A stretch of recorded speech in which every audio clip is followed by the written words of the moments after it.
All right, Shalom, Shalom, Israel. All right, first and foremost, want to give all honor and glory to Yahweh. Ba'ashima Mashiach Wamadak Yabushai. It's Brother Tazamah. It's the brother Shema with all.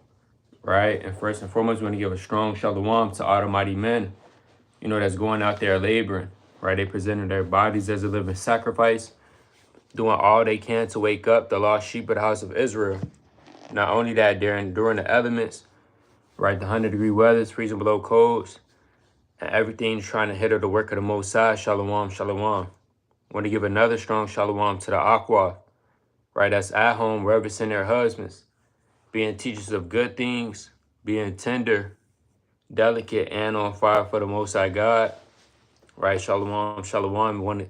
Last but not least, give another strong shalom, right, to all the mighty teenagers and children in this truth, right, doing all they can to make their calling and election sure in these last days, right? And by the topic of this cold cut is titled Revelation chapter 12 breakdown, right? The woman and the red dragon, right? Because when you read Revelation, the 12th chapter, a lot of people have a lot of misunderstanding on what's actually going on in that chapter, right? A lot of people believe that Lucifer was an angel in heaven and he kind of fought against the Most High God, and the Most High cast Lucifer out, right? So we got to go into these breakdowns, and it's good to touch on the breakdowns. Exhortation, right? That's beautiful. Minor breakdowns is beautiful as well, but you also want to go into the prophecy. The history is beautiful to go into, but you also want to go into prophecy as well and be able to break these things down, right? So we're going to kick it off first with the book of Sirach, chapter 39 and 1. Right, Sirach chapter 39 and verse number 1. All right. It's Sirach chapter 39, verse 1. But he that giveth his mind to the law of the Most High is occupied in the meditation thereof. Right. Will seek out the wisdom of all the ancient and be occupied in prophecies. Right, so a man that's meditating in the law of the Most High, he's giving his mind according to the meditation of the law. Hey, that man, he's going to be occupied. He's going to seek out all the wisdom of the ancients before him. And that man is going to be occupied in prophecies, man. Right? You got a lot of people, they don't give a damn about the wisdom of old. They don't care about wisdom, knowledge, understanding. They just want to have a good time. Right now, as we speak, right, you got Jake getting into folly, man. All right, how he's about to get into adultery with another man's wife. Then you got another brother. He's trying to seek out the wisdom of old. Wow, this was in the book of Job. Man, I never knew that. That's crazy. It's really been here from ages. Right? He's seeking out the wisdom of Sirach, man. And he's occupied in the prophecies. Zechariah, the 10th chapter. All right? Zechariah, the 14th chapter. The book of 2nd Esdras, the 4th chapter. 2nd Esdras, chapter 11 and 12. Revelation, chapter 11. All right? Revelation, the 21st chapter. So you want to make sure you being occupied in these prophecies, because, I mean, that's the end. At the end of the day, that's all we got is the prophecies. We don't have nothing else here. All right? And these prophecies give us hope. So again, we're going to go into Revelation, the 12th chapter, and properly break down through the precepts, go into it, and really show what it's talking about. Right? So let's go to Revelation chapter 12 and verse number 1. Right, we're going to go straight into it. All right. This Revelation chapter 12, verse 1. And there appeared a great wonder in heaven, a woman clothed with the sun and the moon under her feet. Right. And upon her head a crown of 12 stars. Now, when you read in the book of Revelation, and not just the book of Revelation, but many different other books in the Bible, you have to understand, hey, guess what? The Most High, he speaks in parables, right? He speaks in allegories, similitudes. Let's go to Hosea chapter 12 and 10. Right? Everything, when you read the scriptures, is not literal, man. The Most High might speak of a unicorn in the scriptures. It's found there in the scriptures. Is that a real unicorn with a rainbow? No, a unicorn is just an ox. The Most High might speak of a great eagle with diverse colors. Is that literal? Literally a great eagle? No, that's speaking about a kingdom. All right, you read about the beast with 7 heads and 10 horns in the book of Revelation, the 17th chapter. Is that literal? All right, a literal leopard. It got 7 heads and 10 horns. No. So everything in the scriptures is not literal. The Most High, he's speaking in code, for lack of better terms. So let's bring that out. It's the book of Hosea, chapter 12, verse 10. I have also spoken by the prophets, and I have multiplied visions and used similitudes by the ministry of the prophets. Right, so the Most High has used similitudes by the ministry of the prophets. Hey, when you read the book of Hosea, hey, you read that first chapter, that's a similitude, man. All right, the Most High told, hey, Hosea to go get with a woman of the whoredoms. Right, you read Ezekiel, the Most High told Ezekiel, Isaiah, go outside naked. All right.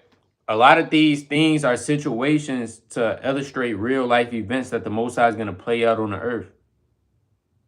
Let's go to Psalm 77:5. Actually, Psalms chapter 78, 2. 77 verse. 78 and 2. The book of Psalms, chapter 78, verse 2. I will open my mouth in a parable. Right. I will utter dark sayings of old. See that? You have something called dark sayings. Right. Let's go to Sirach 39 and verse number 2. You have something called dark sentences. Meaning it's a sentence, but it's dark, it's hidden. What does it mean by it's dark? Meaning it's hidden. And the only person that's going to give you that understanding is the Most High God. The Christian pastors, they're not going to give you understanding. Right? These people, these evangelists, these people you think you could go to for the work, guess what? They don't have the understanding. Only the servants of the Lord is going to have the true understanding in these last days. You can bring that out. It's the book of Sirach, chapter 39, verse 2. He will keep the sayings of the renowned men, and where subtle parables are, he will be there also. Right? So you have subtle parables. You have dark sayings, dark sentences, riddles. So when you read in the book of Revelation, chiefly the 12th chapter, you have to come in with a mind, okay, this can't be literal. You got certain people, they read Revelation 14 and 1, they think it's an actual literal lamb standing on Mount Jerusalem with 144,000 men. No, that's not a literal lamb. Who's that lamb? Is symbolic for Jesus Christ. So let's go back to Revelation 12 and 1 to prove that who is this? Let's find out, hey, who is this woman? Right. This is Revelation chapter 12, verse 1. And there appeared a great wonder in heaven, a woman clothed with the sun and the moon under her feet. Right. So this woman, now I've seen certain people break this down. I've seen this, I believe the Catholic Church and some other people, they break down, they say this woman is the Virgin Mary. Right? This woman is the Virgin, which is, that's not a bad guess. All right, that's not a bad answer, but it's not talking about the Virgin Mary, because when you read on in prophecy, it's not gonna click. When you read on, there's gonna be certain things out the loop you're not gonna be able to break down if this is talking about the Virgin Mary. Right? Who is this woman? This woman is symbolic for the nation of Israel. That's who this woman is. Let's go to Jeremiah 6 and 2. All right, let's go to the book of Jeremiah, chapter 6 and 2. It's the book of Jeremiah, chapter 6, verse 2. I have likened the daughter of Zion to a comely and delicate woman. Right. The shepherds with their flocks shall come unto her. They shall pitch their tents against her round about. Right. So the Most High, he likens the nation of Israel to a comely and delicate woman, man. Why? Because Israel is personified as a woman. Wasn't the Most High married to us? Right. All right. He's the husband and we're his wife. Yes, the nation of Israel is a nation full of men, women, and children. But on a symbolic level, guess what? The nation of Israel is likened unto a comely, a tender, and delicate woman. Let's go to the book of Ezekiel, right? Chapter 16.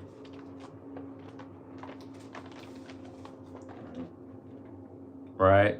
Let's go to Ezekiel 16, start at verse number 2. It's the book of Ezekiel, chapter 16, verse 2. Son of man, cause Jerusalem to know her abominations.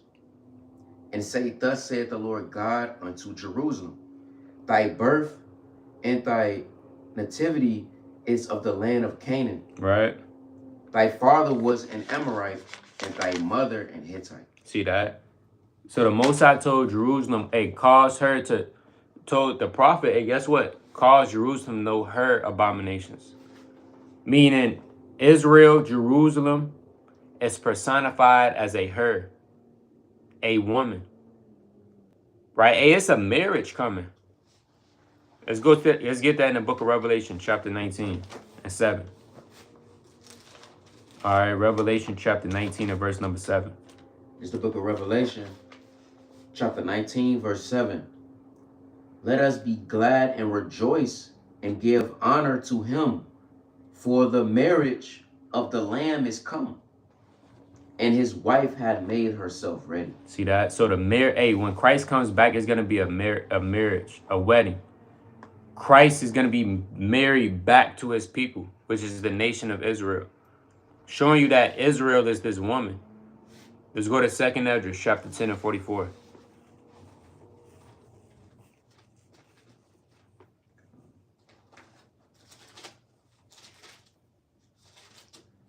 It's the book of 2nd Esdras, chapter 10 and verse 44. This woman whom thou sawest is Zion. Right. And whereas she said unto thee, even she whom thou seest as a city builded. Whereas I say, she said unto thee that she have been 30 years barren. See that? So Ezra seen his vision of a woman crying and mourning and weeping over her son. When his vision was finished, hey, guess what? Ezra, he said, the Most High gave him an understanding. He said, guess what? This woman is Zion. So the angel is breaking it down to Ezra, hey, what this vision that he's seen, this woman crying, is going into. That woman was talking about Jerusalem, how she was desolate for many years, all right, and barren and mourning. So when you read Revelation, the 12th chapter, this woman, guess what? That's going into the nation of Israel, Yasha Allah. Right, let's get one more precept. Let's go to Isaiah 54 and 5. Right, Isaiah chapter 54 and 5.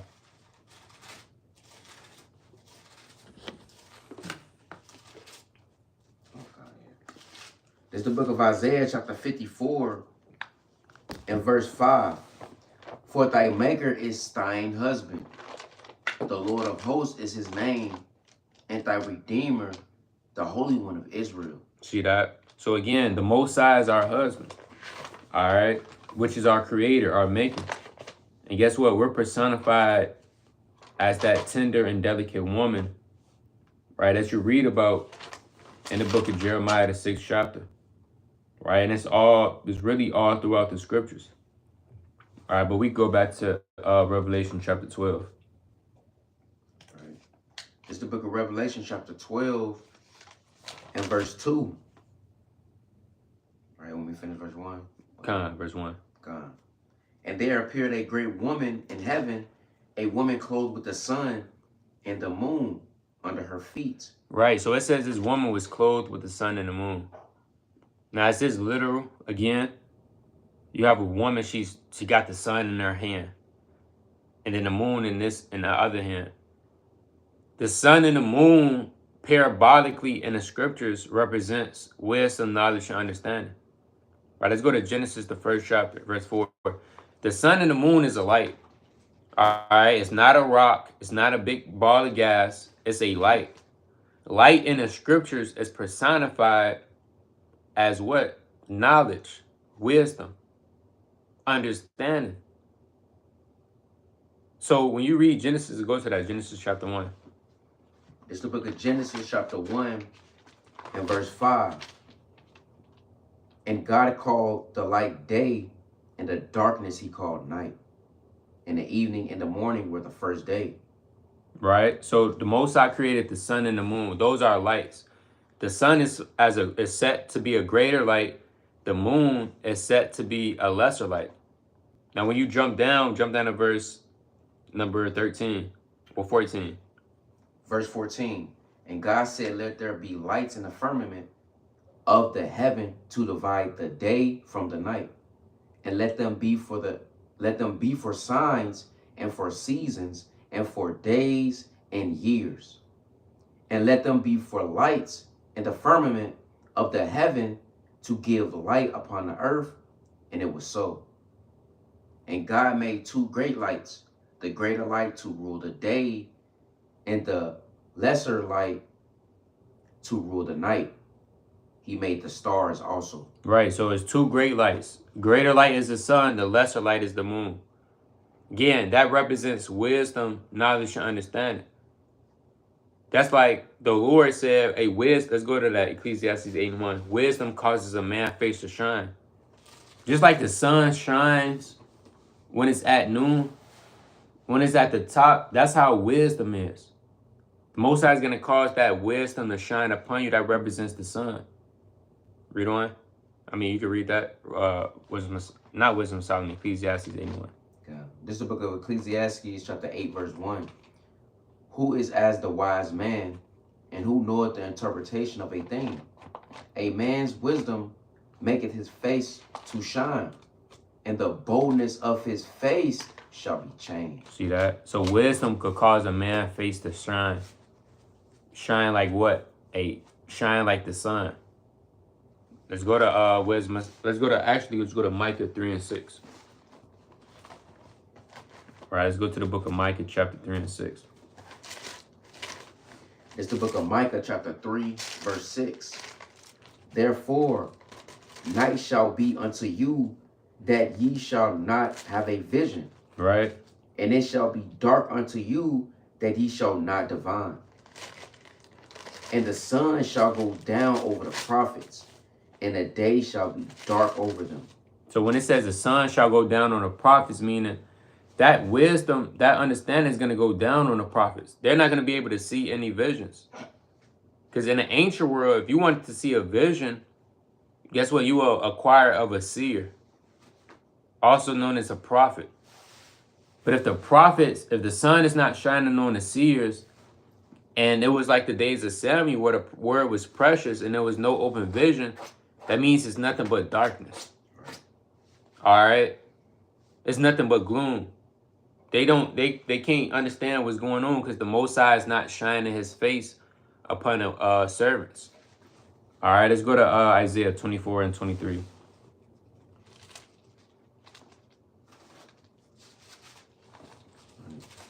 It's the book of Isaiah chapter 24 verse 23. Then the moon shall be confounded, and the sun ashamed, when the Lord of hosts shall reign in Mount Zion and in Jerusalem, and before his ancients gloriously. Right? So the Most High is going to cause... Read that part again. Read that precept again. Right, it says, then the moon shall be confounded. Right? And the sun ashamed, when the Lord of hosts shall reign in Mount Zion and in Jerusalem, and before his ancients gloriously. Right, so guess what? The Most High is going to confound the moon, meaning the understanding of this world. See, all the understanding of this world is going to get put out. Right. He's going to darken the sun, right? He's going to darken the moon. Let's go to Revelation 21 and verse number 23. Right, Revelation 21 and 23. It's the book of Revelation chapter 21 verse 23. And the city had no need of the sun, neither of the moon. Right, talking about in the kingdom. Now, does that mean in the kingdom of heaven we're not going to have the sun? The moon isn't going to be present? No, again, that sun, the sun and the moon is always going to be here. Because if the sun and the moon ceases, literally, that means the nation of Israel would no longer be a nation. That's written. So what does that sun and the moon represent? Again, that's the wisdom, knowledge, and understanding. In the kingdom, it's not going to be need for that wisdom, knowledge, and understanding. Revelation chapter 12. Different breakdowns in the scriptures going to tell you why. Read on. Or even the wisdom of this world. Wisdom on the left-hand side. Read on. Right. For the glory, I'm going to read that again. And the city had no need of the sun, neither of the moon, to shine in it. For the glory of God did lighten it, and the Lamb is the light thereof. See that? Because Yahweh Shai, he's going to be in the kingdom, and he's that true light. Right? That lighteth up everyone that cometh into the world. Pursuing to John, the 1st chapter. So that's what that sun and the moon. So in that Revelation chapter 12, the woman that's clothed with the sun and the moon represents Israel being clothed with wisdom, knowledge, and understanding. As we were in our first estate. The commandments. All right? But guess what? Let's go to Sirach chapter 24. Because the Most High actually placed wisdom to dwell with us.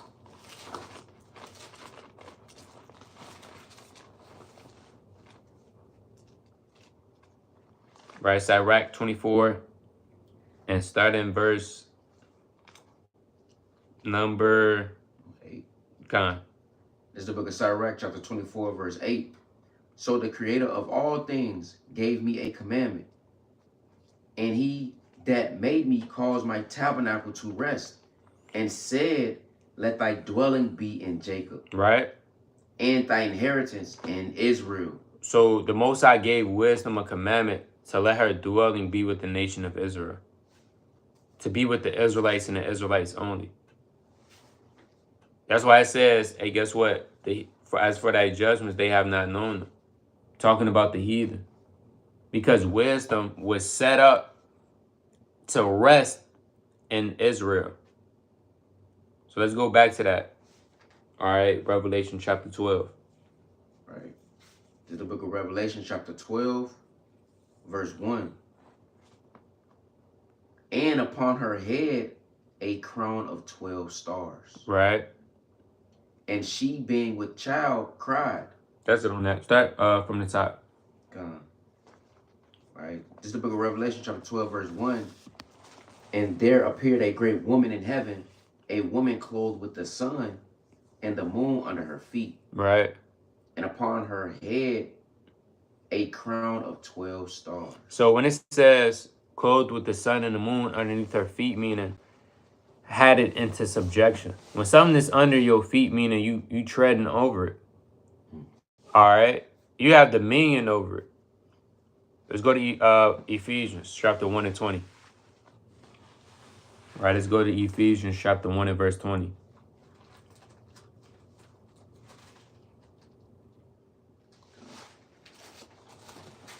It's the book of Ephesians chapter 1 verse 20.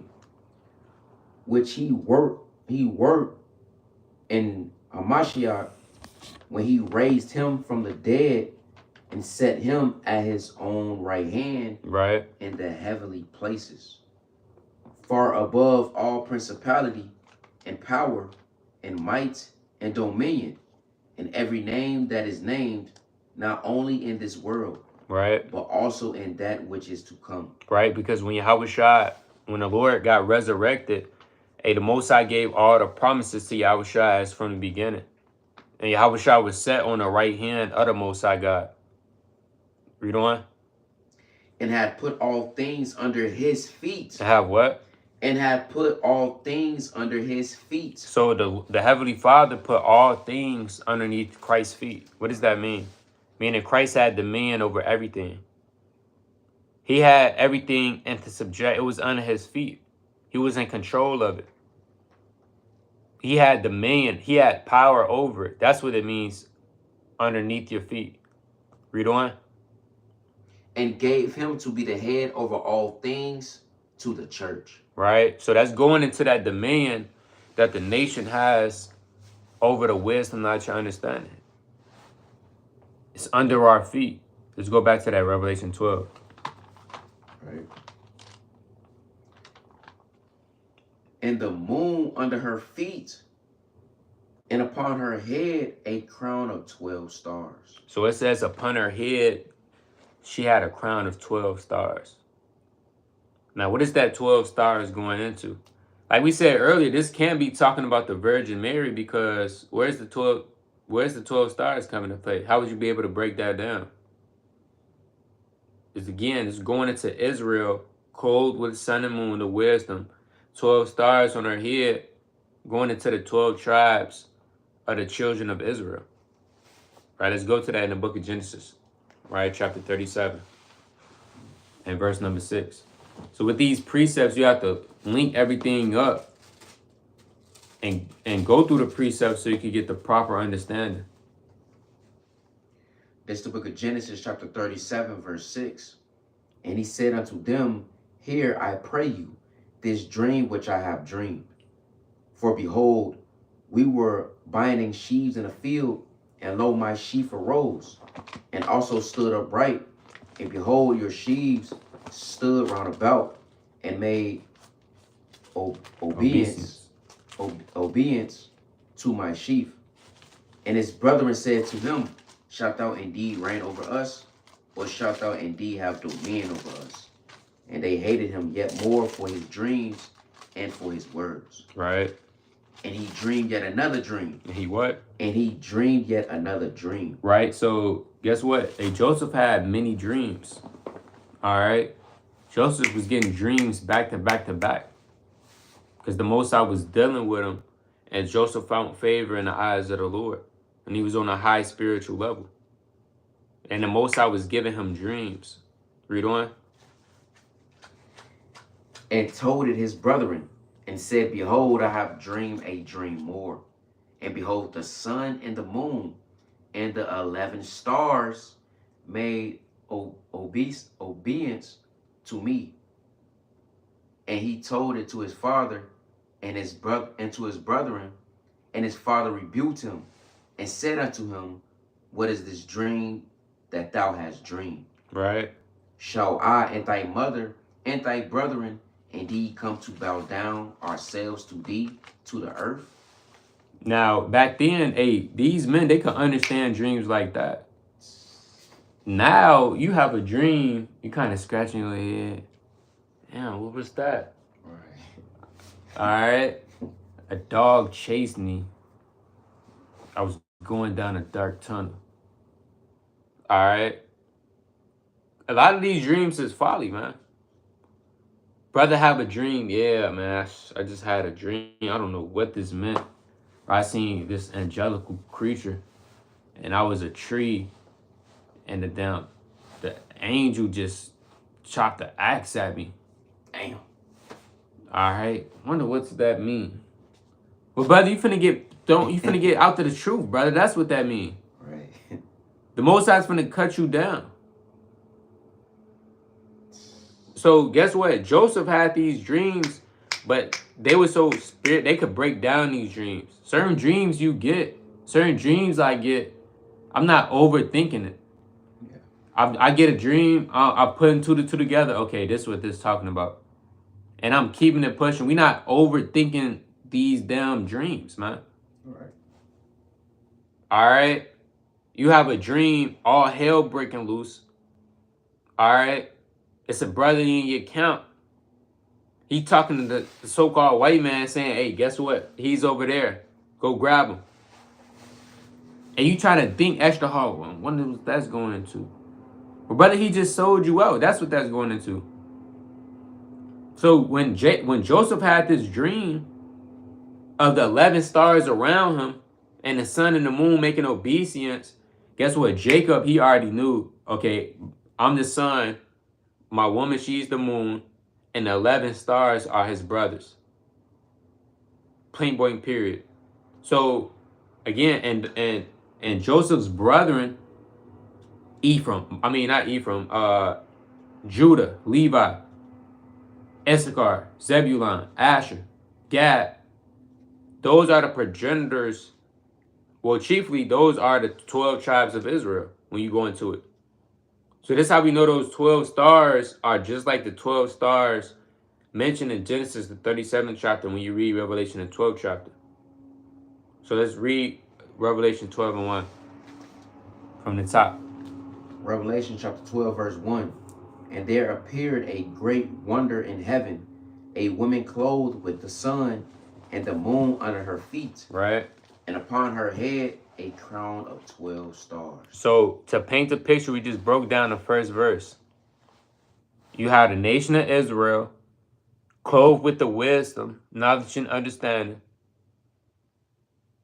Then on top of that is underneath her feet, meaning instant subjection, with a crown of 12 stars on her head, representing the 12 tribes of the children of Israel. All right? So that's what that's going into. Let's read verse number 2. Verse 2. And she, being with child, cried, travailing in birth, and pains to be delivered. Right? Meaning this nation, this woman is finna have child. It's finna be with birth. Now, this is going to explain itself as we read down who is this child that it's talking about. Let's read on to verse 3. Verse 3. And there appeared another wonder in heaven, and behold, a great red dragon, Right? having 7 heads and 10 horns, Right? and 7 crowns upon his heads. Now, this great red dragon, in this specific context, is going into the Roman Empire, which we're going to prove. It's really going into Esau, the so-called white man, but it's chiefly going into the Roman Empire, especially as we read down. Only for this first half. All right? It says, read that again. And there appeared another wonder in heaven, and behold, a red great dragon. Right? A great red A dragon. great red dragon. Roman Empire, read on. Having 7 heads and 10 horns, and 7 crowns upon his heads. Right? So this beast with 7 heads and 10 horns, again, this is not literal. The 7 heads, Greece, Rome, France, Spain, Germany, Russia, Great Britain. Then you have the 10 horns, which is your 10 common markets of the ancient world, also known as the EU, your European Union. But again, let's touch on this great red dragon. Now, what is a dragon? Is that a mythological creature? All right, with wings and it flies away. No, a dragon is going into a large serpent. Like, is a Komodo dragon got wings and fly away? No, it's a monitor. It's a large snake. It's the same thing with this snake. It's a large snake, a red one at that. Let's go to the book of Genesis 25 and 21. So you got to pay attention to these colors in the Bible. These colors mean, everything means something. Okay, this is the book of Genesis, chapter 25. What you want? 21. 21. Verse 21. And Isaac entreated the Lord for his wife, because she was barren. And the Lord was entreated of him. And Rebekah his wife conceived. Right. And the children struggled together within her. And she said, if it be so, why am I thus? And she went to inquire of the Lord. And the Lord said unto her, 2 nations are in thy womb, and 2 manner of people shall be separated from thy bowels. Right. And the one people shall be stronger than the other people. Right. And the elder shall serve the younger. And when her days to be delivered were fulfilled, behold, there were twins in her womb. Right. So guess what? Rebecca, she's about to have twins in her womb. Read on. And the first came out red, Right. all over like an hairy garment. And they called his name Esau. So you have this red. Who is known when you read red? Guess what? We think of Esau. Look at the so-called white man. He's red. Down south they call him rednecks. They blood show forth through their skin. Red is also personified as with destruction, bloodshed. So these colors, they mean something, man. Red is not a color. You think you see red, you get happy. No, you see red, you see blood, war, destruction. Right, let's go to Jeremiah 51 and verse number 34.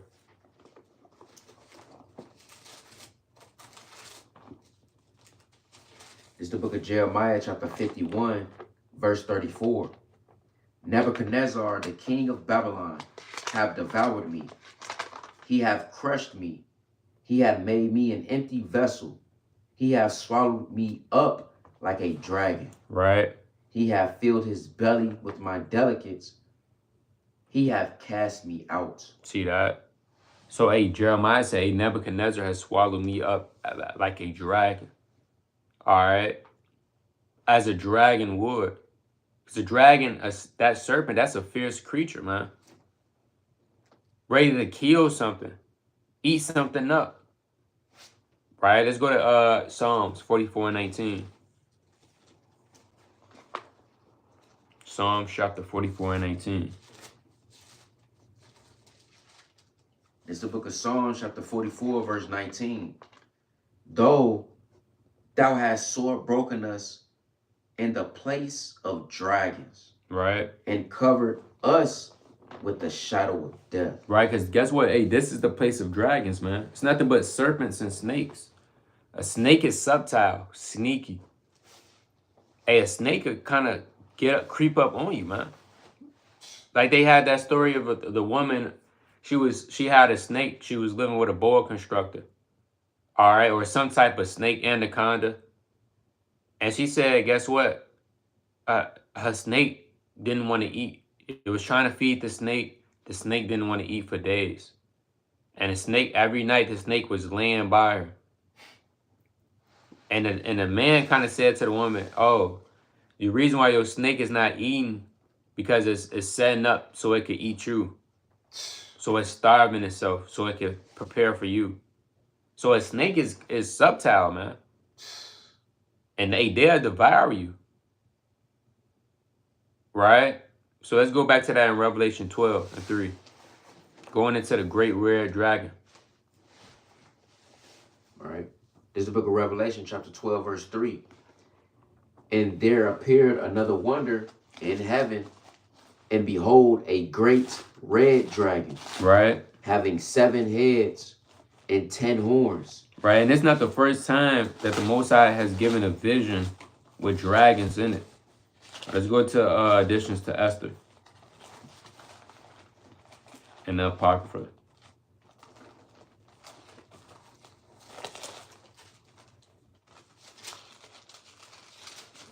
First chapter and verse number 2.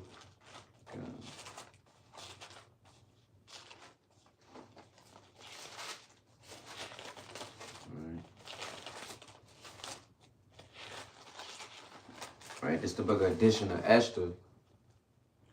Verse, I believe that's chapter. It's chapter 10. Easy. For me. Yes, Chicago, chapter 10. Right. Verse 6. In verse 6, it reads, a little fountain became a river, and there was light, and the sun, and much water. Right. This river is Esther, whom the king married and made queen. Read on. And the 2 dragons. And the what? And the 2 dragons. So Mordecai, he's having a dream. All right, he's seen a little river, river become a great water. And he said he's seen 2 dragons. And he's breaking down his dream. All right, read on. And the 2 dragons are I and a man. Right, so these 2 dragons that Mordecai seen was him and Haman going at it with each other. So it's not the only time the Most High is using dragons. Now again, those wasn't literal dragons. The Most High used those creatures and his vision to explain who it really was. So this great red dragon going into the Roman Empire in this verse, this just context. Let's go back to that Revelation. Right, this is Revelation chapter 12, verse 3. And there appeared another wonder in heaven, and behold, a great red dragon, Right. having 7 heads and 10 horns, and 7 crowns upon his heads. Read on. And his tail drew the third part of the stars of heaven, Right. and did cast them to the earth. And the dragon stood before the woman, which was ready to be delivered, for to devour her child as soon as it was born. So it says, and his tail drew the third part of the stars. Now we read in verse number 1, the stars are the 12 tribes of Israel.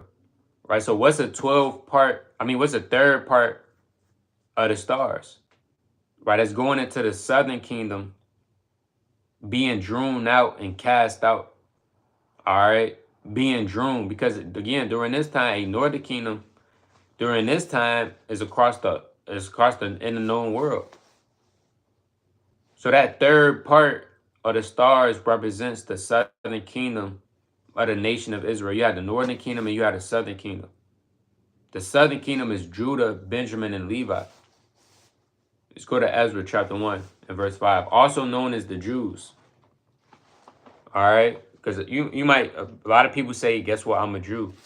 Hey, technically, the Jews are only Judah, Benjamin, and Levi. Right. So not every Israelite is a Jew, but every Jew is an Israelite. It's kind of like the sons of Aaron, right? Anybody that's a sons of Aaron, guess what? They're a priest. Every priest is a Levite, but not every Levite is a priest. So let's bring that out. This is the book of Ezra chapter 1, verse 5. Then rose up the chief of the fathers of Judah and Benjamin, and the priests and the Levites, with all them whose spirit God had raised to go up to build the house of the Lord, which is in Jerusalem. So you had Judah, Benjamin, and Levi help go up to try to build the house of the Lord. Let's go to Ezra 4 and 12. Let's link that up. It's the book of Ezra chapter 4, verse 12. Be it known unto the king that the Jews which came up from thee to us are come unto Jerusalem. See that? So it was the Jews that helped build up. One context it say the Jews, another one it say Judah, Benjamin, and Levi. So those are the third part of the stars that got drawn. Let's go back to that in Revelation chapter 12. Right? This is the book of Revelation chapter 12, verse 4. And his tail drew the third part of the stars of heaven, and did cast them to the earth. Mm-hmm. And the dragon stood before the woman, which was ready to be delivered, for to devour her child as soon as it was born. Right?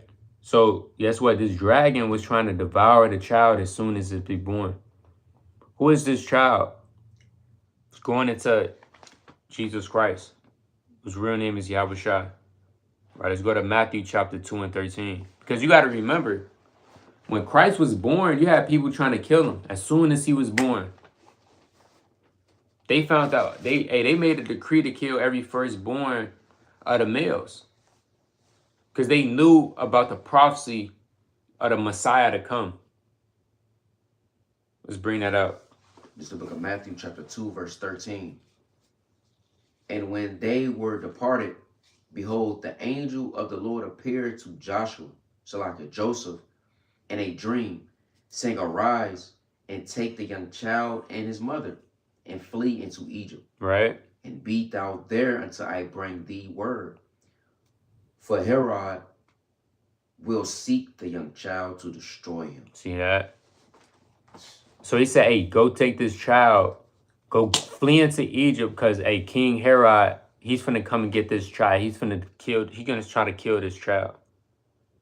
So that's that dragon coming to this woman and seeking to devour as soon as it's born. Hey, Yahushua was only a child, man.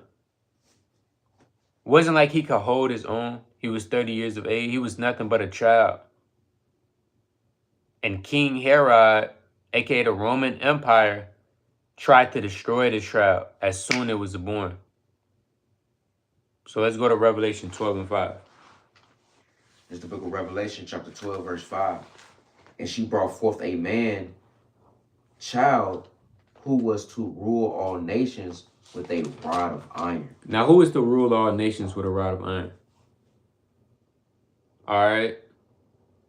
Was it Judas Iscariot?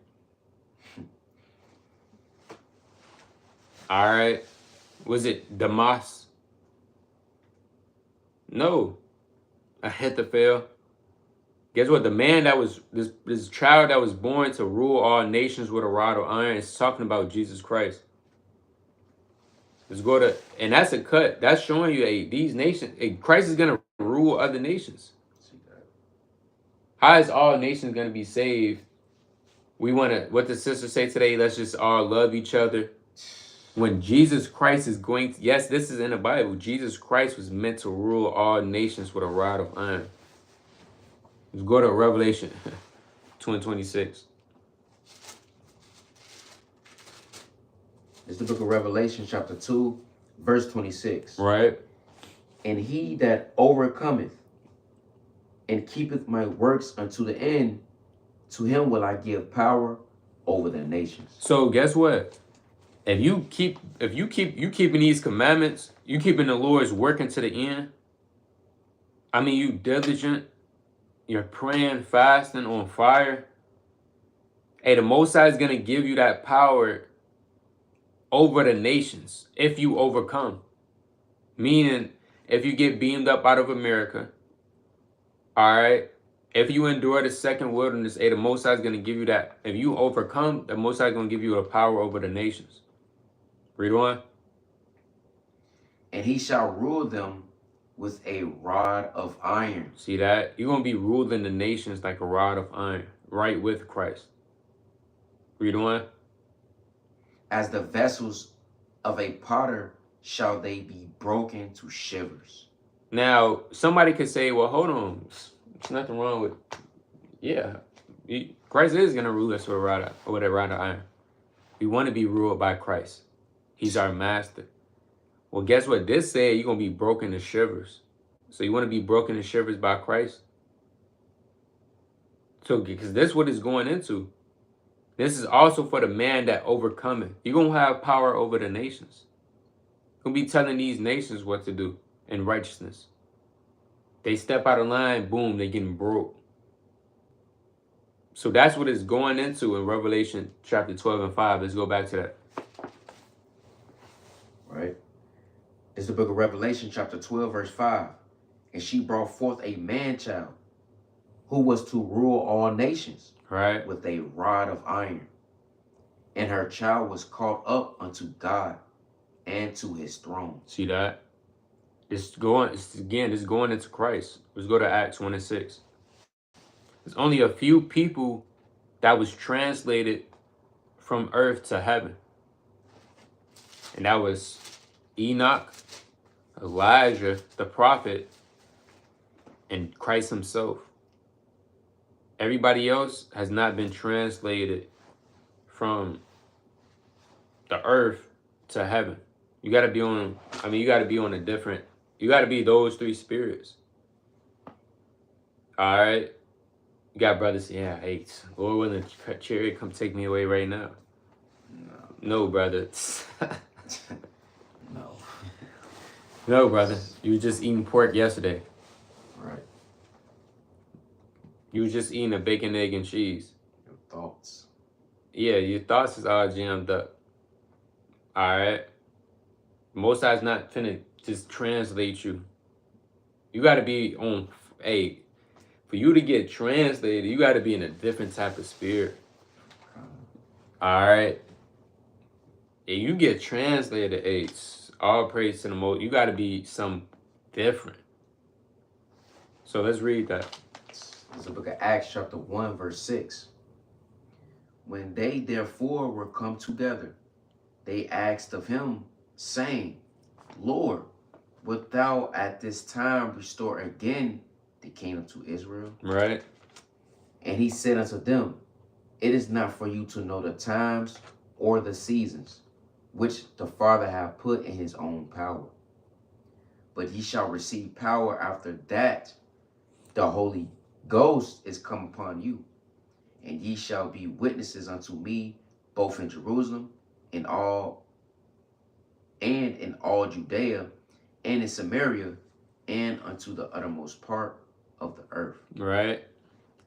And when he had spoken these things, while they beheld, he was taken up. He was what? He was taken up. So he spoke these things, boom, he was taken up. Yes, we gonna say it. You're gonna have a lot of people that y'all might dislike this, but hey, Christ, he was abducted. All right, by a UFO. Now a lot of people gonna, oh yeah, these people, they crazy. What else was he picked up by? Let's be honest. When he was taken up into a cloud, and guess what? The clouds are the chariots. It's not just, you don't just vanish like that and you're gone. Something has to, this concept of people being translated is nothing new under the sun. With a tractor beam coming down. Again, this happened all the way during the time of the sons of God with Enoch. Let's go to that and it's more on that. God. It says, and he was taken up, and a cloud received him out of their sight. God, that's it.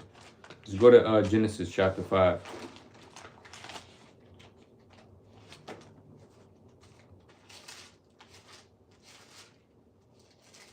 Genesis 5 and 24. It's the book of Genesis chapter 5, verse 24. And Enoch walked with God, and he was not, for God took him. Meaning the Lord took him out the earth. That don't mean he died. Elijah didn't die, he was took. Christ didn't die, he was already resurrected. When it means, if you see anybody that got took, somebody just disappear off the earth, is because they was translated by the chariot off the earth into the third heaven. And guess what? It's not the first account of it happened in the scriptures.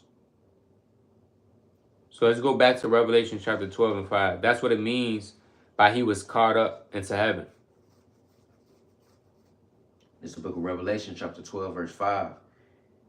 And she brought forth a man-child who was to rule all nations with a rod of iron. And her child was caught up unto God. Right. And to his throne. See that? So that's talking about Christ being caught up into the third heaven. When you read Acts chapter 1. Just read on. Verse 6. And the woman fled into the wilderness, where she had a place prepared of God. Right. That they should feed her there 1,260 days. Now, this woman going into Israel, when it says she fell into this wilderness, hey, guess what? This wilderness is a dry and thirsty land. All right. Now, certain people, they say, just when she fled into West Africa, fleeing persecution. Guess what? This wilderness represents, you got two wildernesses. All right. You got Babylon the Great, which is a wilderness, which is a dry and thirsty land because it's destitute of the nutrients that we need to survive. Again, this wilderness, a wilderness is not a place you can survive in. It's harsh conditions. You out there in the elements in the wilderness. It's dry out there. You searching for days for food. So when it says she fled into this wilderness, meaning it's going into the nation of Israel, fleeing into the dry and thirsty land for what it say? 1,203 square days, which is synonymous with 42 months. All right, which is going into a dispensation of time. Let's go to Hosea chapter 13 and 5.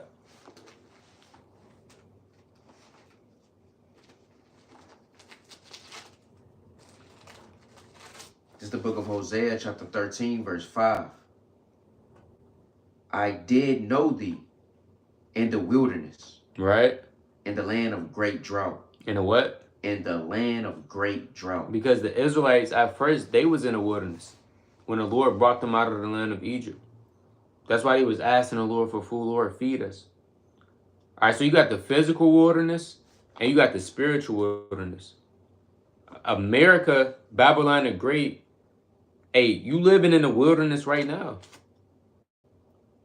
This is the spiritual wilderness. It's great drought here. It's no water, which represents the understanding. There's no knowledge of God here. People are dying at 50 years old. Can you imagine that?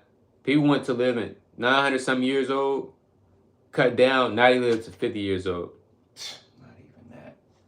And if you're a Black, Hispanic, and Native American, you're not making it past, and you're a male, you're not making it past 21. All right? And if you do make it past 21, you're not making it past 25. And if you do make it past 25, guess what? You're not making it past 50. That's sad, man. Just like, that movie, Don't Be a Menace. Hey, the guy was saying, hey, I made it, man. Made it past, this specific age. Then as soon as he said that, he got shot. So these are all statistics. Why? Because this land is full of evil. It's full of sin, corruption. So read that again. Right? Hosea chapter 13, verse 5. I did know thee in the wilderness, in the land of great drought. Right. According to their posture, so were they filled. They were filled, and their heart was exalted. Therefore have they forgotten me. See that? So that wilderness represents a dry land where there's no nutrients for you to survive. And that's where we fled into. Let's go to Psalm 63 and 1.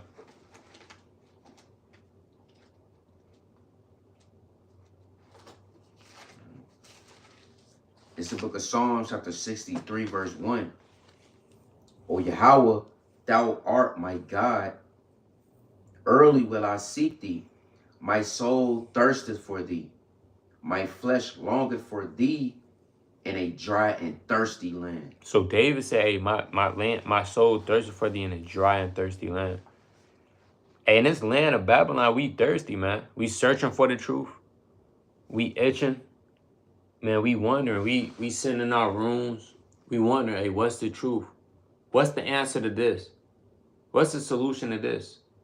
What's the answer to this, Lord? What's the answer to this? Guess what? Some of you would never find the answer. Why? Because this land is not a land flowing with milk and honey. This land is set up for you to be destroyed and die in with your oppressor. That's why it's called a dry and thirsty land. If it's dry, guess what? Nothing could grow. Why do you think a lot of people here don't grow in America, man? Do you know 10% of males in the country, this is just in the country, this is not even a Pacific race, make over $100,000 a year? Everybody else is underneath that. 10%. So that's what the Lord said. Let's go to Micah 2 and 10. This land is not your rest. This land is set up for you to not prosper in. That's how the Most High set this thing up.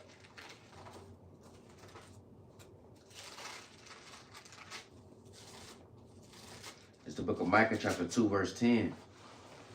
Arise ye and depart. Right? For this is not your rest. Man, this land is not your rest, man. This land is your ruin. This land is to get you destroyed. This land is to miss you out on getting the kingdom of heaven. To keep you on the bottom. Oppression. Read on. Because it is polluted. It shall destroy you, even with sword destruction. See that? This land is set up for you to destroy. And it shall destroy you even with the sword destruction. So let's go back to that in Revelation 12 and 6. It's the book of Revelation, chapter 12, verse 6. And the woman fled into the wilderness where she had a place prepared of God, Right. that they should feed her there 1,260 days. Now, although we in this wilderness, the Most High still has food for us. We still got the scriptures with us, man. We still have prayer with us, fasting. That's like let's go to Revelation chapter 6. That's like in a prophecy, Revelation 6 and 3. The Lord said, hey, hurt not the oil and the wine. It's the book of Revelation chapter 6, verse 3. And when he had opened the second seal, I heard the second beast. Start at verse 5. Verse 5. And when he had opened the third seal, I heard the third beast say, come and see. And I beheld, and lo, a black horse, and he that sat on him had a pair of balances in his hand. Right. This black horse is going into slavery. Read on. And I heard a voice in the midst of the four beasts say, a measure of wheat for a penny, and 3 measures of barley for a penny, and see thou hurt not the oil and the wine. Right. So it's going into the slavery of the Israelites. People being sold. But although we're in slavery and we're sold, the Most High said, hurt not the oil and the wine, which represents this truth. So although we're going to be in captivity, we're still going to have the oil and the wine, which is the understanding and knowledge of the Lord. So we still have that present. That's really all we need, man. Yeah, you got the different devices set up against us, but all we need is this right here. The holy books of scriptures to comfort us. Let's go back to Revelation chapter 12. Right. It's the book of Revelation chapter 12, verse 6. And the woman fled into the wilderness, where she had a place prepared of God, that they should feed her there 1,260 days. Meaning a dispensation of time. A certain period is not literal. All right, read on.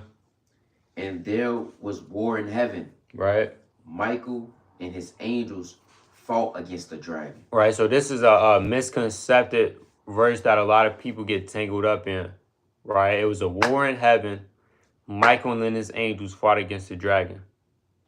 What is this talking about? This stuff hasn't even happened. We just broke down. Now, some of this stuff has happened yet.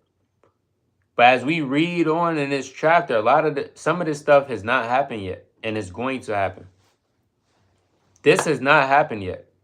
When it says, and there was a war in heaven and Michael and an angel fought against the dragon, this has not happened yet.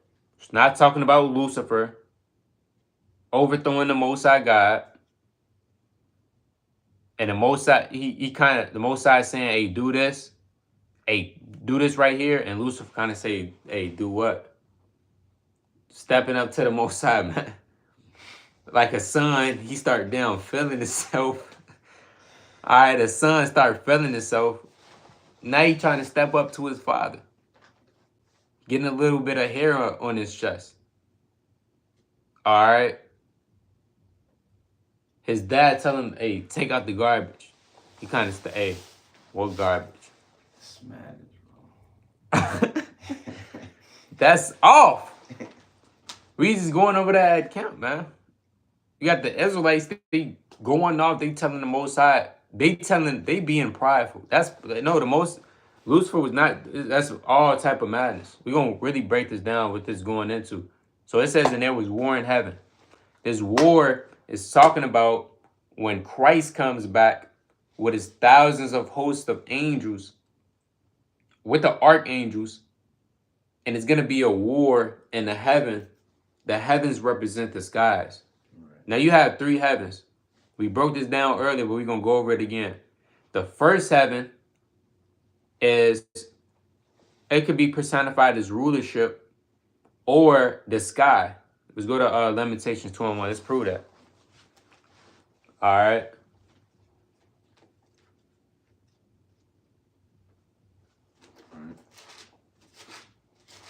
This is the book of Lamentations, chapter 2, verse 1. How have the Lord covered the daughter of Zion with a cloud in his anger, right? and cast down from heaven unto the earth the beauty of Israel. So the Most High has cast down from heaven to earth the beauty of the Israel. What is that going into? Meaning on high, Israel was beauty, the Lord cast that down. So you got the first heaven, which represents the skies. Then you got the second heaven. What is the second heaven? The second heaven is the waters that's above the heaven. Because you actually have waters that's above the heavens. Let's go to that in Genesis, the first chapter.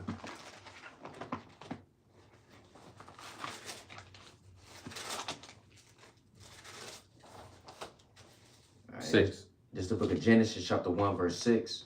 And God said, let there be a firmament in the midst of the waters, Right? and let it divide the waters from the waters. And God made the firmament and divided the waters which were under the firmament from the waters which were above the firmament. So you have a firmament, right? For lack of better terms, is a dome. You have waters below it, waters above it. The waters below the firmament is your seas. The waters above the firmament is the second heaven, which is the waters above the heavens. That's why the sky is blue, because it's water above that firmament. So that's the second heaven. Then you have the third heaven, which is also known as paradise when you read the scripture. Let's go to 2 Corinthians, the 12th chapter.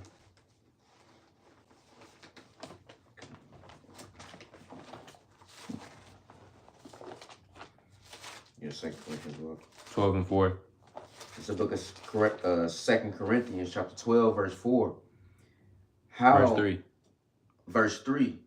And I knew such a man, whether 2. in the body, right? This 2 Corinthians, chapter 12, verse 2. I knew a man in Christ above 14 years ago, whether in the body, I cannot tell, or whether out of the body, I cannot tell. God knoweth. Such in one go up to the third heaven.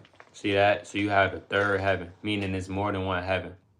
So this heaven where it was a war in heaven, Michael and his angels fought against the dragon, and the dragon fought against his angels. This is going to the second coming of Jesus Christ, which Christ is going to fight against the so-called white man and whatever tactics that he has to fight against Christ. Let's go to the book. That's what I already explained who the dragon is. Let's go to the book of Jude. Right, chapter 1.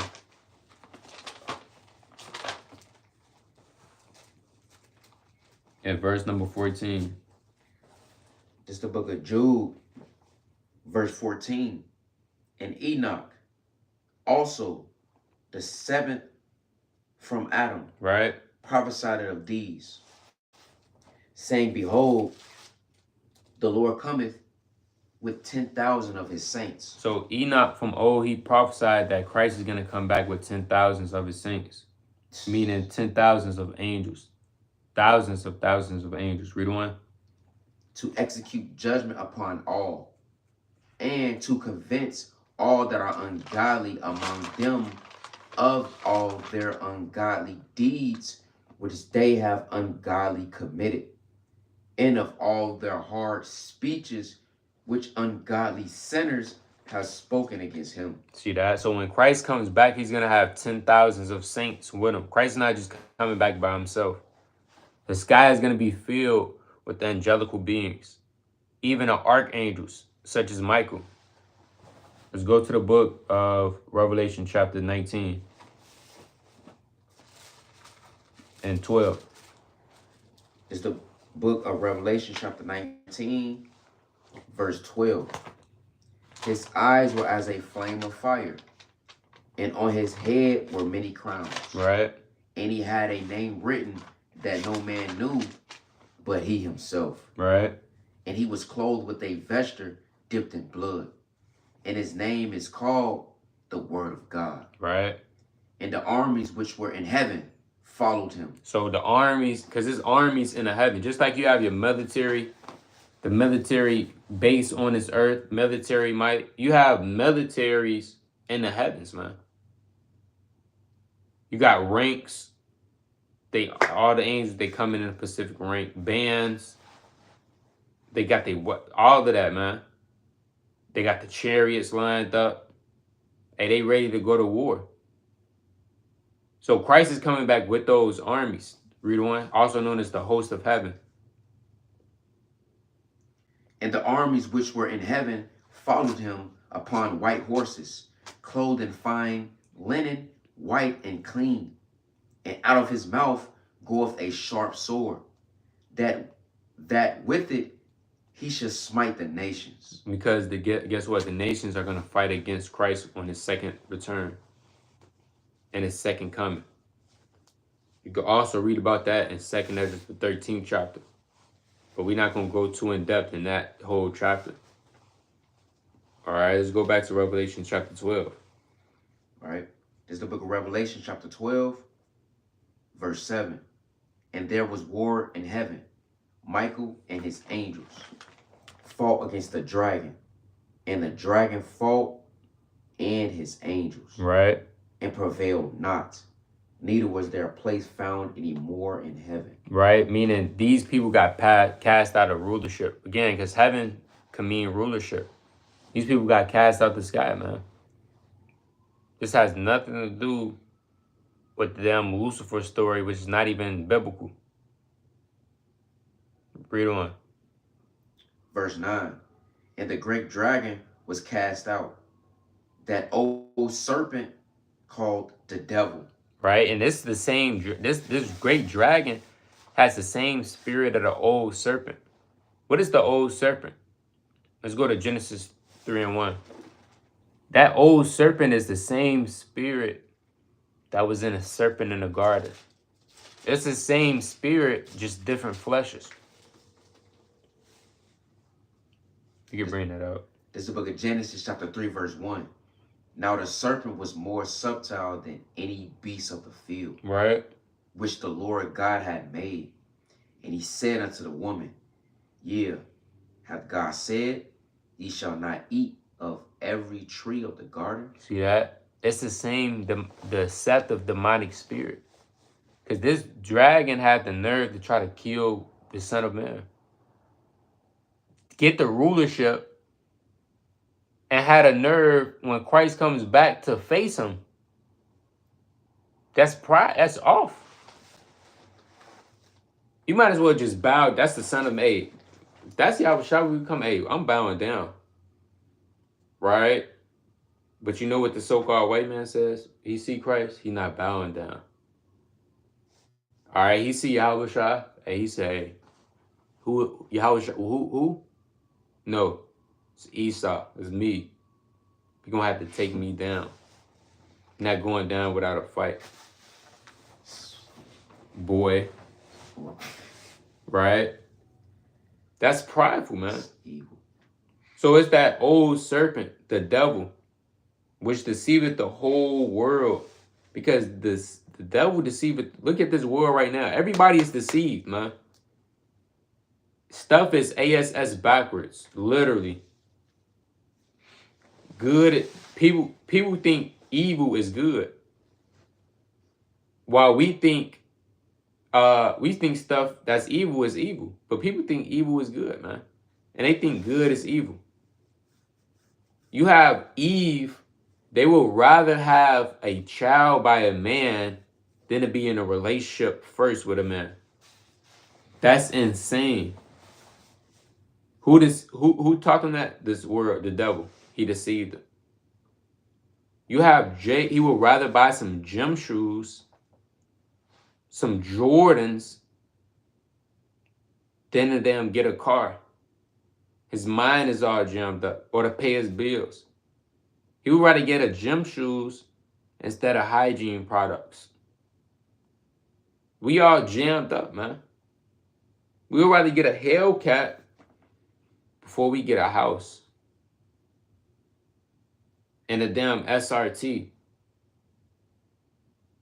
So this whole world is deceived by the mind of Esau, the dragon, on a deeper level. Hey, yeah, we know it's Satan, but guess what? Esau, he put all of this stuff out. So read on and that. Right. Just the book of Revelation, chapter 12, verse 9. And a great dragon was cast out, that old serpent called the devil and Satan, which deceived the whole world. Right. He was cast out into the earth, and his angels were cast out with him. And I heard a loud voice saying in heaven, now is come salvation and strength in the kingdom of our God. And this is how we know that that's not talking about Lucifer being kicked out of heaven, because right after this happens, it's saying now is come salvation and strength in the kingdom of our God. Because once the so-called white man is taken out of power, and once the Lord take down this kingdom, America, the kingdom of Christ is going to be set up and next to rule and reign. So read on. And the kingdom of our God and the power of his Christ, for the accuser of our brethren is cast down, which accused them before our God day and night. Right. And they overcame him by the blood of the Lamb and by the word of their testimony. And they loved not their lives unto the death. Talking about the elect. Because the elect, they're not going to love their lives until the death, man. A lot of people, they love their life here. They love it. They would not give it up. They care what other people think, which is that's insane to me. All right. Why do you care what other people think about you? Another person who's not taking care of you, not waking you up in the morning, none of that. You care about what they think about you. So you're going to make your decisions about what they think. That's goofy activity, man. You have, what else? I mean, it's all type of madness, man. People, they want to say their job here. No, man, I can't lose my job. No. Don't bring that to HR. No. All right? It's a real serious problem, but you saying no because you don't want to lose your job. People don't want to lose their wife. Hey, no, just come here. No. All right? Look, you got to be willing to give everything up right now at an instance. Right now. Hey, right now, we ready to give up everything right now. Here, you want my car outside? Have it. I don't care. All right?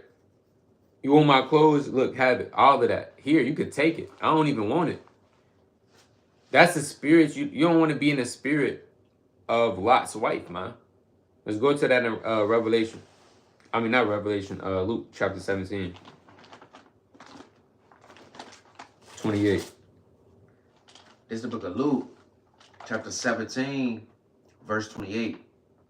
Likewise also, as it was in the days of Lot, they did eat, they drank, they bought, they sold, they planted, they builded. But the same day that Lot went out of Sodom, it rained fire and brimstone from heaven. Right. And destroyed them all. Read on. Even thus shall it be in the day when the Son of Man is revealed. Right. In that day, he which shall be upon the housetop and his stuff in the house, let him not come down to take it away. And he that is in the field, let him likewise not return. Remember Lot's wife. It says what? Remember Lot's wife. Hey, I wish I said remember Lot's wife. Why do you say remember Lot's wife? Because she wasn't willing to give everything up. It was something, her heart was still in Sodom and Gomorrah. It was something in there. And she caused her to look back, which represents a spirit of unbelief. Because she was supposed to, the Lord said, do not look back. But guess what? Her emotions got riled up. That reminiscent spirit got riled up.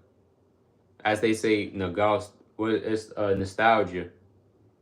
All right, that nostalgia spirit. All right, then she looked back and she got destroyed. But the elect, they're not going to love their lives until the death. If anything, they're going to hate their own lives. Right. They don't give a damn about this. Only thing they give a damn about is Yahweh Bashim Yahushua. Right? Let's go to Luke. Chapter.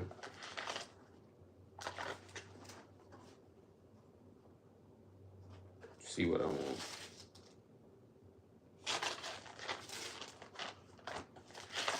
Luke chapter 9, I believe.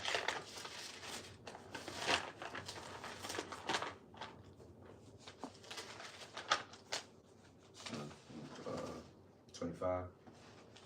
Con, believes. 24. 24. Con. This is the book of Luke, chapter 9, verse 24. For whosoever will save his life shall lose it. But whosoever will lose his life for my sake, the same shall save it. Right, so you got to be able to, you got to be willing to lose your life for Christ's sake. Like we said, we already lost our life. We gave a lot of this stuff we gave in the world, we gave up. Right, we gave up the fancy cars, the clothes, all of the women. All right, that ladies' man spirit, that spirit of jealousy, envy, covetous. We gave all of that up. Why? That we may gain wisdom, that we may gain that relationship with the Most High God. So that's what it's going into when it says that, and they love not their lives unto the death. Let's go to the book of, let's go back to that Revelation. Right? This is the book of Revelations, chapter 12, verse 11. And they overcame him by the blood of the Lamb. And by Actually, one more precept, Luke 14 and 26. This is the book of Luke, chapter 14, verse 26. If any man come to me and hate not his father and mother and wife and children and brethren and sisters, yeah, and his own life also. And his what? And his own life also. So if you don't hate your own life also, read on. He cannot be my disciple. You can't be the disciple of the Lord. You gotta hate your own life. That's talking about the life in his word that you had in his word. You gotta hate that. If you don't hate that, you can't be the disciple of the Lord. All right, so we go back to that Revelation chapter 12. It's the book of Revelation chapter 12, verse 11. And they overcame him by the blood of the Lamb and by the word of their testimony. And they loved not their lives unto the death. Right. Therefore rejoice, ye heavens, and ye that dwell in them. Woe to the inhabitants of the earth and of the sea, for the devil is come down unto you, having great wrath, because he knoweth that he have but a short time. Right. When you read Revelation, the 12th chapter, not just the 12th chapter, when you read Revelation, the 20th chapter, when you read the Revelation, the 20th chapter is a great example. Certain of these prophecies go in and out of time.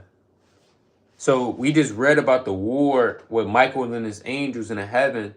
That hasn't happened yet. Now it's going back in time. All right. It's going into Satan coming down, having little. He knows he has a little but a short time. So he has to make wrath upon his saints.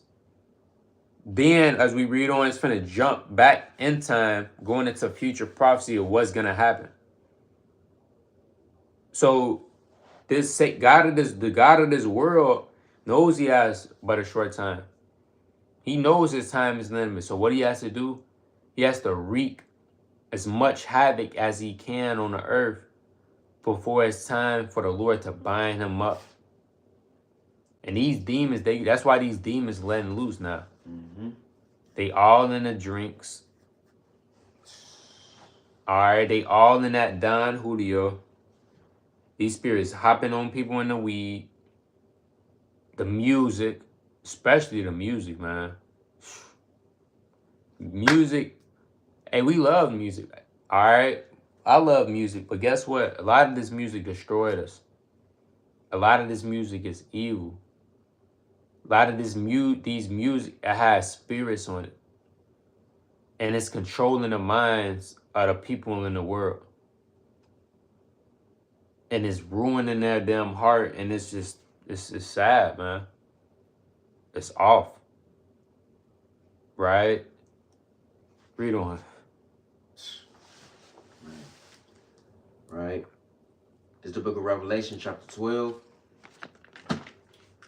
verse 13.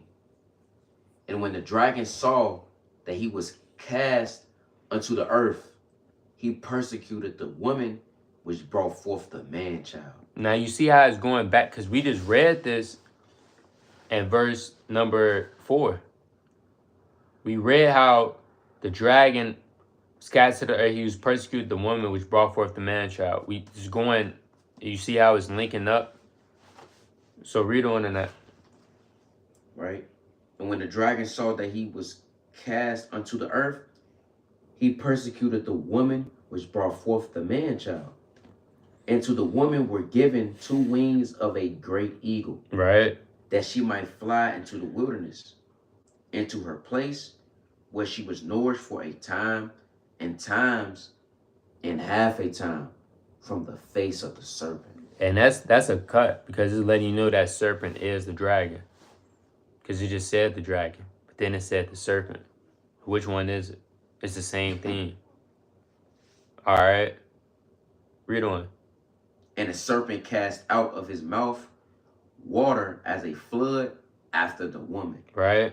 that he might cause her to be carried away of the flood. Now this water coming out of the serpent's mouth is going into all of the poison, the indoctrination, the lies, the filthiness, the religions, the damn Roman Catholicism, Christianity, the Islam. That represents the water and the doctrines, and it's coming as a flood to try to destroy this woman.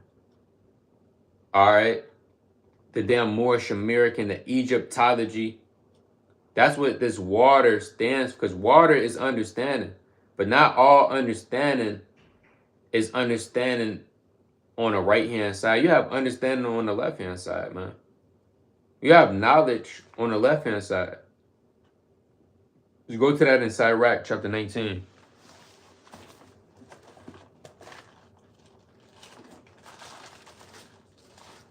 All right, let's go to that in the book of Sirach, chapter 19 and 22. It's the book of Sirach, chapter 19, verse 22. The knowledge of wickedness is not wisdom, neither at any time the counsel of sinners prudence. Right? So you have the knowledge. You have not the knowledge of wickedness is not wisdom. So you have knowledge of good, and you got, that's like the garden. You have knowledge of good and you have knowledge of evil. The knowledge of good is this truth, this wisdom, this understanding, righteousness. Then you have the knowledge of evil, idolatry, sin, adultery, fornication, sexual immorality, pride, theft, murder, how to kill somebody. Can you believe that? Hey, the knowledge of evil will teach you a lot of things. How to kill somebody. Right. How to indulge in sexual immorality. All right? How to steal from somebody. How to make somebody jealous. How to make somebody mad. All right? That's all a part of the knowledge of evil. How to damn have an orgy. All right? That's all in evil, man. That's all in the knowledge of evil. How to rob somebody. All right? How to be disobedient to your parents. So that water, that's what that water is going into. All right? Let's read on in that. All right. Revelation 12, verse 16. And the earth helped the woman, and the earth opened her mouth and swallowed up the flood which the dragon cast out of his mouth. Now the earth, when it says the earth helped the woman, the earth is going into all the, what's the word I'm looking for? The historical archaeological evidence that the earth naturally has of the biblical events happening. That's what that's going into. Because if you have all of these lies and the doctrines trying to carry this woman away, but the earth helped the woman, what's an example of the earth helping the woman? People say Northern Kingdom is not a part of the 12 tribes of Israel. An example of the earth helping the woman, helping the woman, boom, you had the Ten Commandments, the Los Lunas Decastone, in Southern America, Puerto Rico, Mexico. All right. Noah's Ark didn't happen. Are you sure? Because the earth has evidence that it did happen. You got Noah's Ark literally over there in the mountains of Iraq, and it's shaped like an ark. And its animal remains underneath the earth. All right. What's another example? The story of Moses and the Red Sea. When you go into those seas, you have chariots of Pharaoh's horsemen still in that sea, man. King Hezekiah's porch, his swimming pool that you had. King Hezekiah literally had a swimming pool, a ring. So these different archaeological evidences, that represents the earth helping the woman and swallow up that flood, which is that lies. And that, again, that represents the Most High still not hurting the oil and the wine. Because the truth is always going to come out. The truth is always going to abound. Right? We thank the Most High for still having that evidence of real life events. Because if it happened, it happened. Real life evidence is that happened on the earth that's still playing out. I mean, it's so much evidence of biblical events in the scriptures. It's crazy, man. You can't.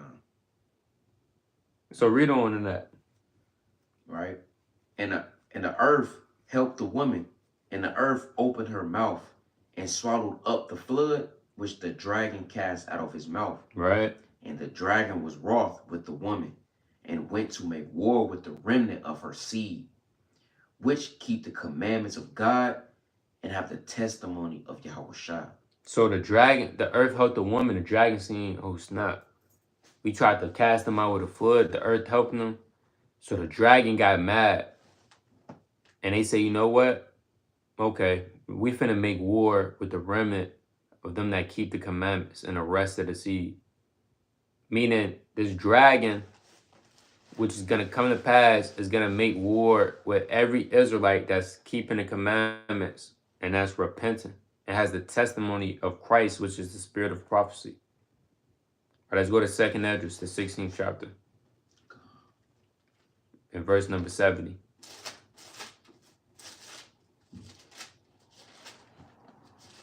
It's the book of 2nd Esdras, chapter 16, verse 70. For there shall be in every place and in the next cities a great insurrection upon those that fear the Lord. Right. They shall be like mad men, sparing none. They shall what?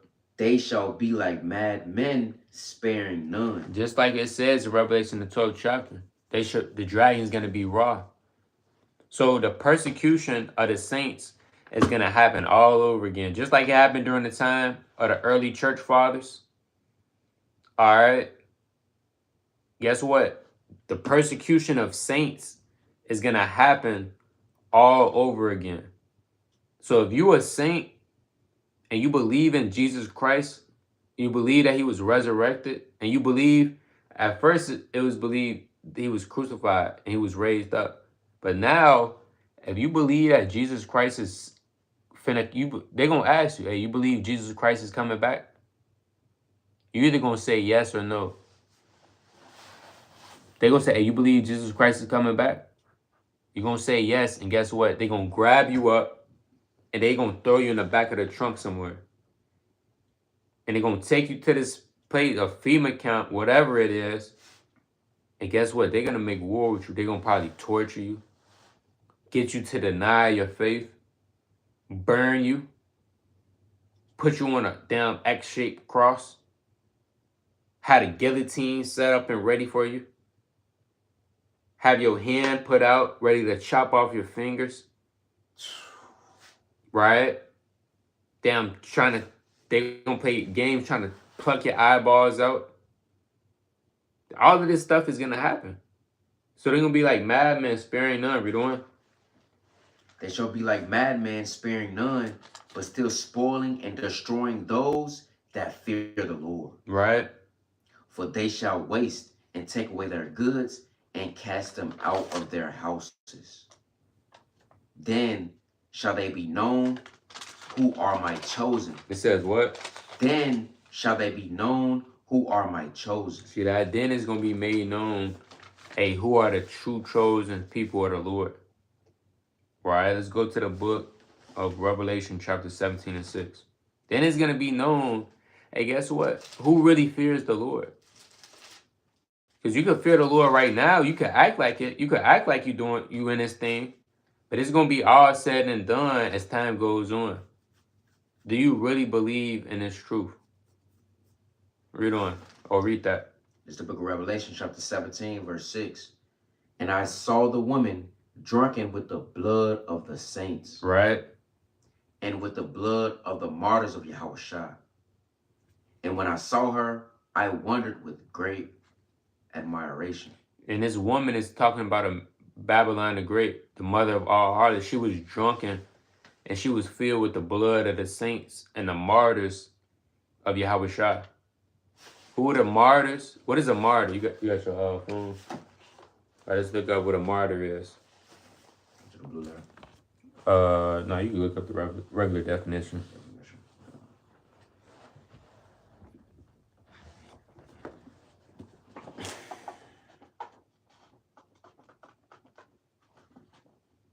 Right, a martyr, right? It says a person who willingly suffers death rather than renounce their religion. See that? So you're going to have to willingly suffer death. It's going to be men that's going to say, hey, put me to death. I'm not denying what I believe in. I firmly believe in what I believe in. If you don't like it, you're going to have to put me to death. It's better for me to die than to live. Right? Those are going to be the martyrs of Yahushua. Those are going to be the men. Guess what? You live in godly. Let's go to that in 2 Timothy 3 and 12. You live in godly, you're going to suffer persecution. And it's going to happen, man. They coming. So you better build up as much faith as you can right now. Because if you out the spirit in that day, he going to mess around and deny the Lord, man. You out the spirit, hey, guess what? You going to mess around and you're going to be like Judas Iscariot. So you could bring that out. 2 Timothy chapter 3, verse 12. Yea, and all that will live godly in Yahushua shall suffer persecution. See that? So you will be persecuted. You will be hunted down. You will be grabbed up if you keeping the commandments and having the faith of Jesus Christ. The question is, hey, are you prepared for that? Are you ready to be grabbed up? Are you ready to be beheaded for the name of the Lord? All right. You got a precept? Let's see where I come in.